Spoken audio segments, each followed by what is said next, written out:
우리 이 시간 함께 옆에 분하고 이렇게 인사하겠습니다. 사랑하고 축복합니다. 신앙의 잠에서 깨어납시다.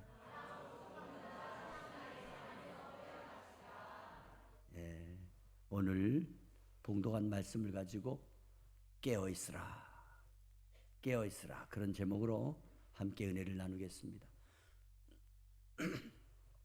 오늘 우리가 봉독한 사도행전 20장 7절에서 12절 말씀의 배경을 보면 사도 바울이 에베소에서 3년 동안 사역을 하면서 데메드리오의 은장색 큰 소동을 무사히 잘 지내고 마케도냐와 헬라 그리스 지방을 다니며 순회 전도를 했습니다.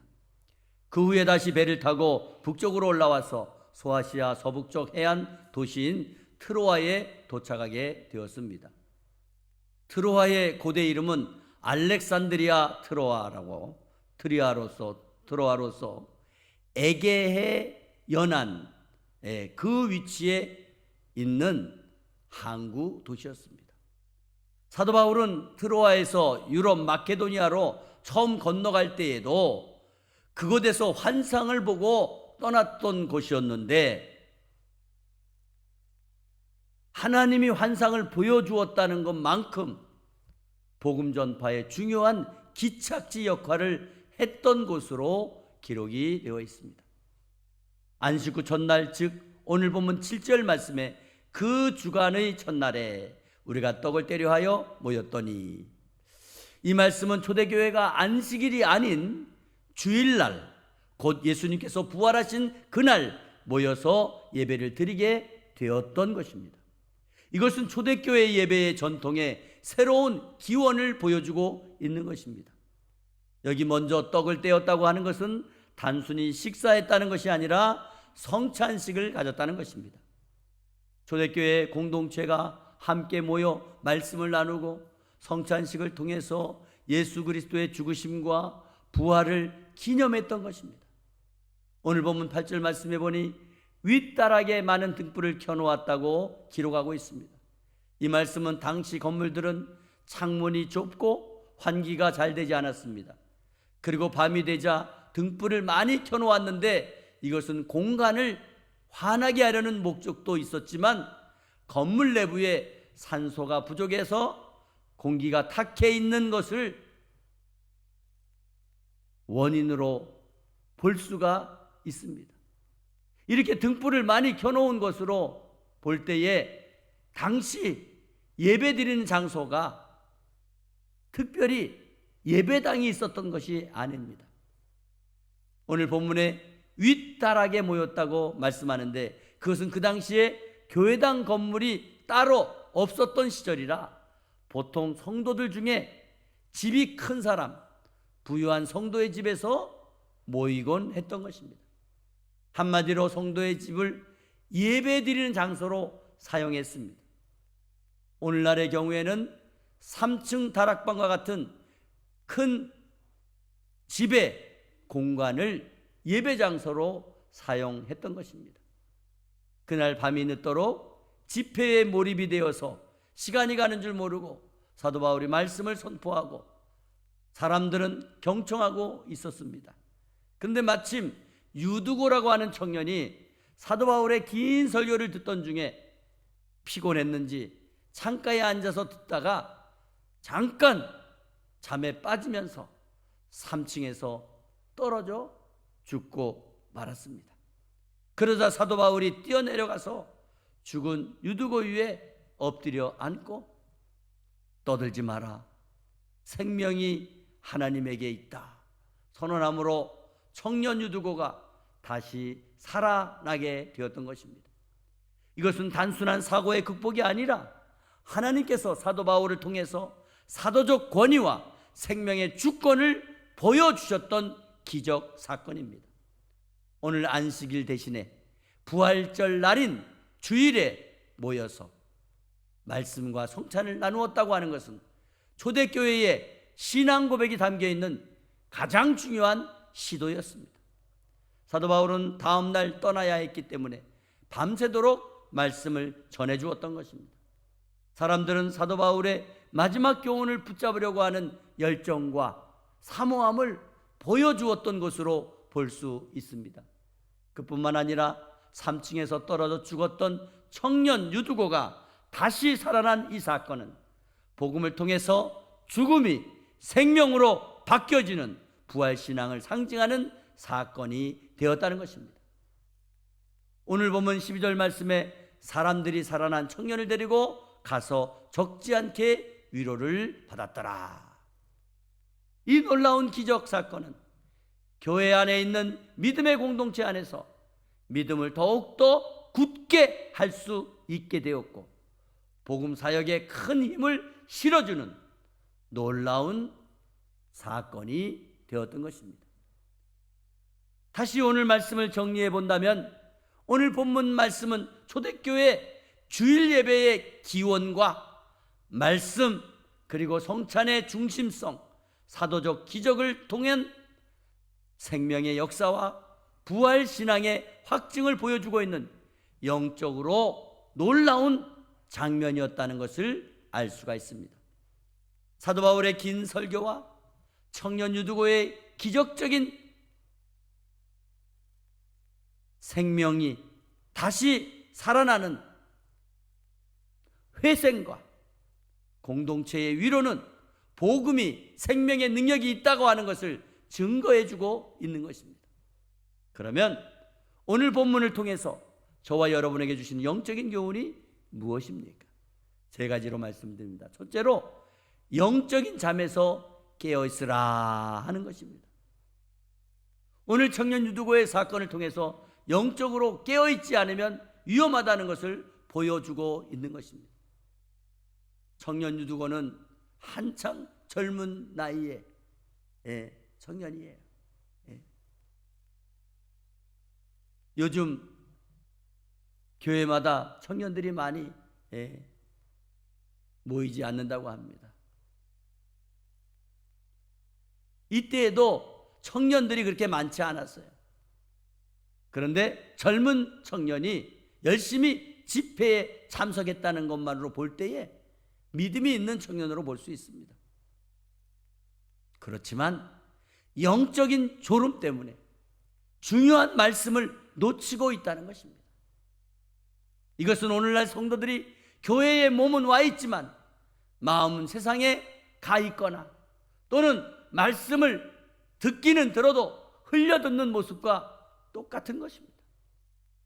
그러므로 영적으로 졸게 된다면 사탄은 우리를 넘어뜨리게 된다는 것입니다. 베드로전서 5장 8절 말씀에 깨어 근신하라. 너희 대적 마귀가 우는 사자같이 두루다니며 삼킬 자를 찾나니. 아멘. 자, 여기 보니까 깨어 있어라. 근신하라. 너희 대적 마귀가 우는 사자처럼 이렇게 다니는 거죠. 이렇게 다니며 어떤 자? 조는 자를 찾는 거예요. 조는 자를. 존다는 것은 여러 가지 의미가 있지만은 어떤 일에 집중하지 못하는 그런 의미를 말하는 거죠. 여러분, 사탄은 항상 우리의 약점을 노리는 거예요. 약점. 뭐에 약한가? 어떤 사람은 먹는 거에 약하고, 어떤 사람은 뭐 돈에 약하고, 어떤 사람은 명예에 약하고, 어떤 사람은 뭐 이런 약한 부분을 건드리는 거예요. 예수님께서도 40일 동안 금식하신 후에 사탄이 나타나서 뭐가 시험했어요? 여러분, 40일 동안 금식한 후에 제일 갈급한 게 뭐예요? 음식이잖아요. 배고플 때. 사탄이 말합니다. 내가 하나님의 아들이니 그러면 이 돌들로 떡을 만들어 봐. 그때 예수님 뭐라 했어요? 사람이 떡으로만 사는 것이 아니요 살아계신 하나님의 말씀으로 산다. 할렐루야. 그렇습니다. 저와 여러분은 하나님의 말씀을 사모하며 그 말씀을 통하여 영적으로 깨어 있어야 어떠한 위험도 어떠한 어려운 사태도 면하게 될 줄 믿으시기를 바랍니다. 두 번째로 말씀의 잠에서 깨어 있으라는 것입니다. 오늘 사도 바울은 밤을 새워가면서까지 하나님의 말씀을 선포하고 있습니다. 또 말씀을 선포하는 것도 열심히 했지만은 말씀을 듣는 것도 성도들이 늦은 밤까지도 함께하며 집중해서 말씀을 경청했습니다. 이러한 모습은 초대교회가 말씀 중심이었다는 것을 증명해주고 있는 것입니다. 하나님의 말씀을 붙잡고 의지하는 성도와 교회만이 흔들리지 않는다는 것입니다. 시편 119편 105절 말씀에 주의 말씀은 내 발의 등이요 내 길의 빛이니이다. 무슨 말이에요? 하나님의 말씀은 우리가 살아가는데 빛으로 비춰주는 거란 말이에요. 세상은 어두워요, 캄캄해요. 그런데 세상을 헤쳐나갈 때 그 빛이 우리 앞을 비춰줄 때에 우리가 나갈 수 있는 것, 이것을 시편 기자는 찬양으로 고백한 것입니다. 저와 여러분의 삶에 죽음과 절망 가운데서도 하나님의 말씀을 통한 소망이 부활에 있다는 것을 믿으시기를 바랍니다. 오늘 청년 유두고가 3층에서 떨어져 죽었을 때에 사람들은 다 절망했을 것입니다. 예? 그렇잖아요, 여러분. 같이 예배 드리다가 사람이 죽었는데 얼마나 낙심이 되고 절망이 되겠어요. 모두가 야, 이제 끝났다, 이제 우리 전도하는 거 끝났다, 전도도 못하겠다, 이랬을 거예요. 우리 교회에서도 오래전에 박학균 목사님 우리 교회 계실 때 일부 예배 끝나고 났는데 예준이가 7층 아파트에서 떨어졌대요. 그때 우리 성도들이요 얼마나 놀랐는지 몰라요. 7층에서 떨어졌어요. 그때 5살인가 6살 정도 됐는데 대단해요. 7층에서 뛰어내리고. 우리 성도들은요 다 절망했어요. 그리고 얼마나 기도했는지 몰라요. 그런데요 살 사람은 살아요. 우리 예준이가 지금은 이제 30 가까이 됐어요.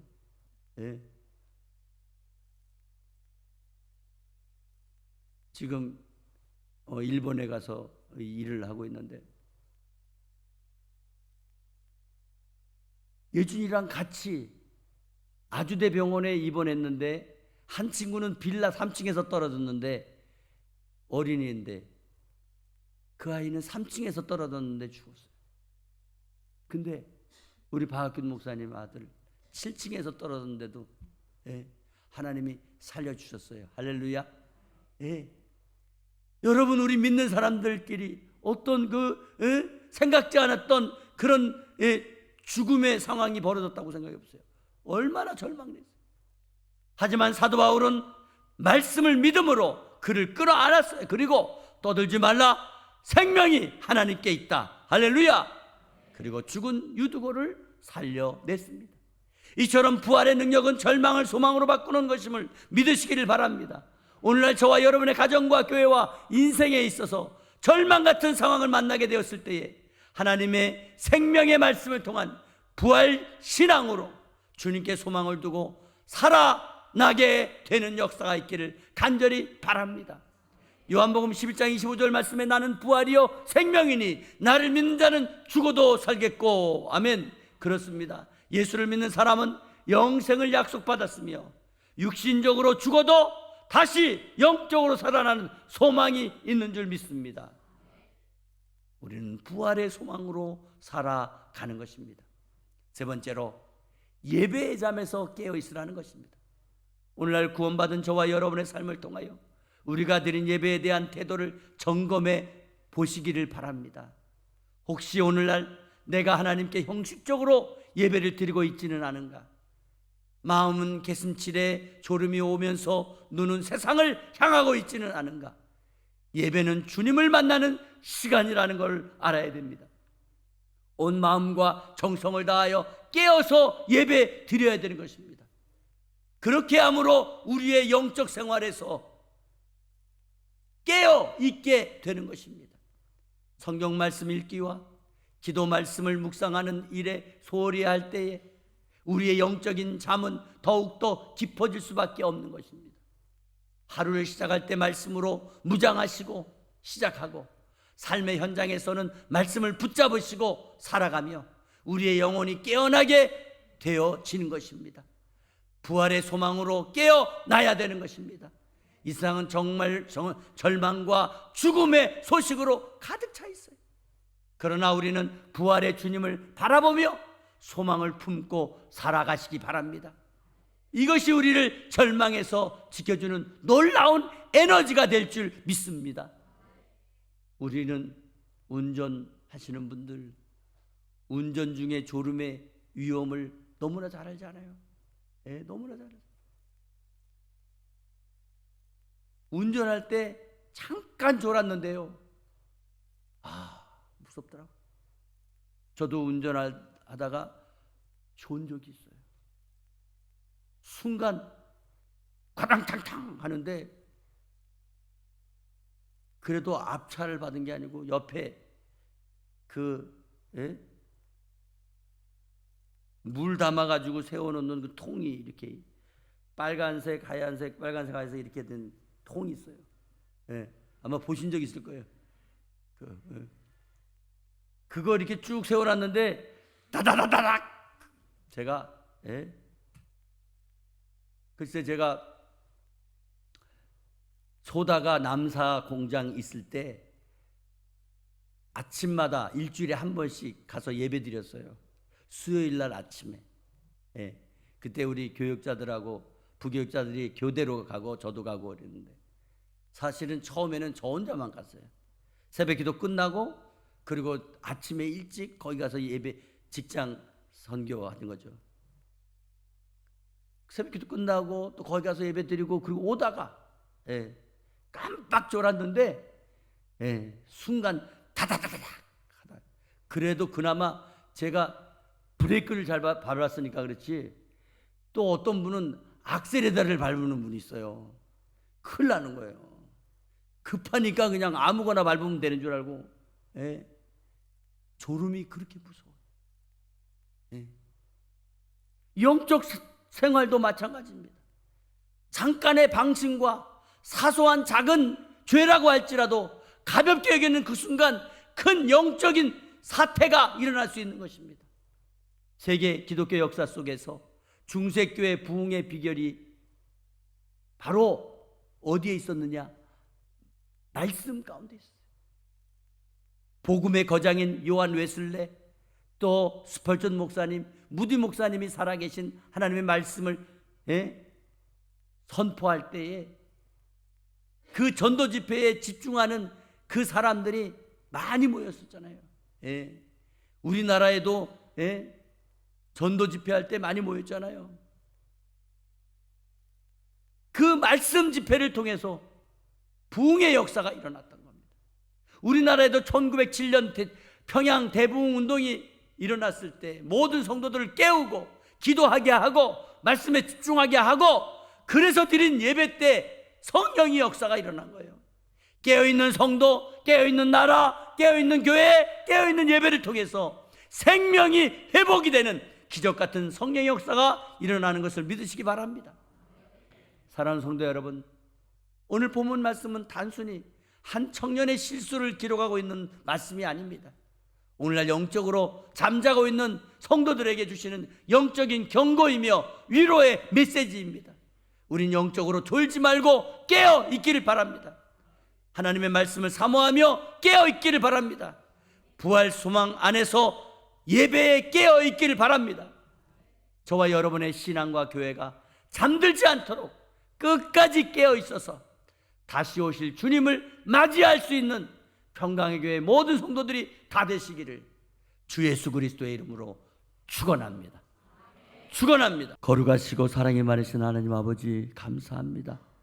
우린 육신적으로 너무 연약합니다. 예배에 깨어 있어야 되고 기도에 깨어 있어야 되고 말씀에 깨어 있어야 되는데 육신적으로 약하여 아버지 우리가 나태하고 또 졸음에 빠질 때가 있습니다. 하나님 도와주시옵소서. 아버지 함께하여 주옵소서. 영적으로 깨어 있어서 어떤 사탄 마귀의 공격도 방어할 수 있게 하시고 피할 수 있게 하시고 아버지 승리할 수 있도록 도와주시옵소서. 아버지 우리 성도들 가정과 일터와 사업과 자녀들이 영적으로 깨어 있어서 아버지 하나님 사탄을 물리치게 도와주시고 죽음을 이기는 부활 승리하게 하여 주시옵소서. 아버지 우리의 믿음을 더욱 강하게 하셔서 항상 기뻐하고 쉬지 않고 기도하고 범사에 감사함으로 하나님의 뜻을 이루는 예배의 삶을 승리하게 하옵소서. 예수 그리스도의 이름으로 기도 올려옵나이다. 아멘.